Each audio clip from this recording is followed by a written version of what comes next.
नमस्कार, स्वागत है आपका हमारे इस खास कार्यक्रम आधी आबादी में। मैं हूं रश्मि और आपके लिए लाई हूं वो तमाम खबरें जो हैं महिलाओं से जुड़ी और हैं सुर्खियों से दूर। तो चलिए जानते हैं क्या है खास हमारी आज की पेशकश में। देखेंगे हमारा आज का मुद्दा, इसी विषय पर चर्चा करेंगे अपने एक्सपर्ट से। देखेंगे लड़कियां कैसे तैयार हो रही हैं देश की सर्वोच्च सेवा के लिए। देखेंगे कैसे आज बच्चे बढ़ रहे हैं अपने उज्जवल भविष्य की ओर। जानेंगे क्या खास कर रही हैं देश की महिलाएं। देश की प्रगति में देखेंगे कैसे महिलाएं बन रही हैं हिस्सेदार। देखेंगे कैसे आज बच्चे बढ़ रहे हैं अपने उज्जवल भविष्य की ओर। अब चलते हैं अपनी अगली रिपोर्ट की तरफ और जानते हैं कि क्या खास कर रही हैं देश की महिलाएं। आज हमारे देश में बेशक तेजी से विकास हो रहा हो, लेकिन ये जरूरी है कि इस विकास का फायदा देश को सालों तक मिलता रहे। इसके लिए जरूरी है कि सस्टेनेबल डेवलपमेंट पर जोर दिया जाए। हाल ही में शुरू हुई एयरपोर्ट मेट्रो एक्सप्रेस इसी का एक उदाहरण है। इसी को ध्यान में रखते हुए MBA कर रही इन लड़कियों के लिए एक सेमिनार का आयोजन किया गया, जिसमें इन्हें इस तरह की डेवलपमेंट को अपनाने के बारे में जानकारी दी गई। ये आज का बहुत बर्निंग इशू है, बिकॉज जिस तरह से आप देखिए रिसोर्सेज डिप्लीट हो रहे हैं, हमारे को रिसोर्सेज को एक प्लान वे में यूज़ करना बहुत इंपॉर्टेंट हो गया है। अगर हम आज ये डिसीजन नहीं लेंगे सो हार्डली कुछ हमारे फ्यूचर जनरेशन के लिए बचेगा। So it's very important. Sustainable development एक चैलेंज है। कोई कहता है कि आप हम आपको एक प्रॉब्लम देते हैं, उसको आप सॉल्व करें, उसका समाधान निकालें, लेकिन ये सब कैसे होगा? ये अंदर की शक्ति से होगा और बाहर से जो आपको टूल्स दिए जा सकते हैं, आपको जो उसके लिए औजार दिए जा सकते हैं, वो आपको एजुकेशन में मिलते हैं, ताकि ऐसा ना हो कि वो पूरा धरातल जो है वो कोलैप्स कर जाए। ये आज हम लोगों के लिए एक समस्या है। उसके विकल्प निकाल सकते हैं। अगर हम फॉसिल फ्यूल का कोई विकल्प निकाल सकते हैं तो निकालें।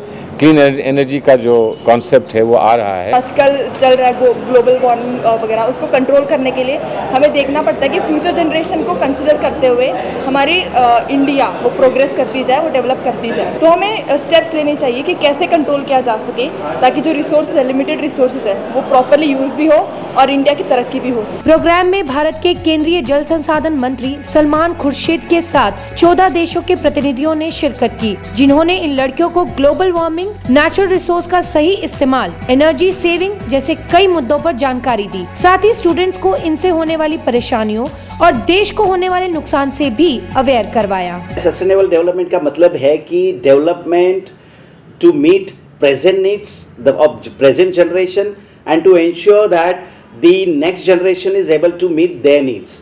और इस तरह से हमें ये करना चाहिए कि पूरा ग्लोब जो है वो ग्रीन इंडिया, ग्रीन वर्ल्ड, इस तरह से हमें काम करना पड़ेगा। नेचुरल रिसोर्सेज का इस्तेमाल बहुत ही समझदारी से करना पड़ेगा। वाटर रिसोर्सेज, पावर, ये सभी चीज़ों का इस्तेमाल इस तरह से करें ताकि सभी देशों में भाईचारा रहे। और अल्टीमेटली इसका जो मकसद है सस्टेनेबल डेवलपमेंट का, पूरी दुनिया के जो लोग हैं उनकी जो लाइफ की क्वालिटी है वो इम्प्रूव करनी है। और ये तभी पॉसिबल है जब सभी देशों में कोऑपरेशन हो, सभी नेबर्स अपने एक दूसरे के देश का ख्याल रखें। डेवलप कंट्रीज ये ना समझे कि उनका रोल खत्म हो गया। ये डेवलप कंट्रीज को चाहिए कि जो डेवलपिंग कंट्रीज है उनको मदद करे, और ये यंगस्टर्स को हमें इनको इन्वॉल्व करना पड़ेगा। इसीलिए हमने बहुत बड़ी संख्या में इसमें हमारे स्टूडेंट्स को इन्वॉल्व किया हुआ है। इसके अलावा स्टूडेंट्स को कॉर्पोरेट सोशल रिस्पॉन्सिबिलिटी के बारे में भी बताया गया, क्योंकि ये स्टूडेंट्स आगे कई बड़ी कंपनियों की बागडोर संभालेंगे।